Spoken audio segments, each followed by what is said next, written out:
નમસ્કાર, હું રાકેશ શિરપરા, નેતા વિપક્ષ નગર પ્રાથમિક શિક્ષણ સમિતિ. આજરોજ નગર પ્રાથમિક શિક્ષણ સમિતિની સામાન્ય સભામાં જે મુખ્ય મુદ્દાઓ હતા એમાંથી સૌથી મુખ્ય મુદ્દો હતો શાળા સફાઈનો, કે શાળા સફાઈની જે ગ્રાન્ટ મળે છે પૂરતી નથી અને લીધે શાળાઓમાં સ્વચ્છતાનો અભાવ જોવા મળે છે, બાળકો હેરાન થાય છે. બીજી વસ્તુ કે આટલી મોટી 100 વર્ષ પૂરા થવા આવ્યા છે આ સમિતિને, આ કચેરીને, છતાંય આની પાસે મુખ્ય શાસનાધિકારી, મુખ્ય વડો, કાયમી વડો એમની પાસે નથી અને આખી કચેરી માત્ર ને માત્ર 21 કર્મચારીઓથી કામ કરે છે. તો એ મુદ્દે અવાજ ઉઠાવ્યો કે મહેકમ વધારો.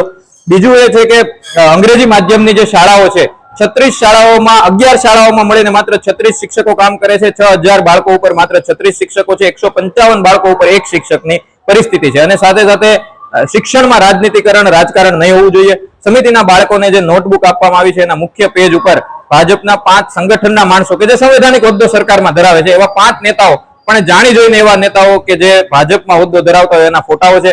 અમારી માંગણી હતી કે એની જગ્યાએ ગાંધીજી, સરદાર સાહેબ, બાબા સાહેબ, સાવિત્રીબાઈ, ભગતસિંહ એવા કોઈ પણ મહાપુરુષોના ફોટાઓ એની જગ્યાએ હોવા જોઈએ, નહીં કે રાજકારણીઓના ફોટા.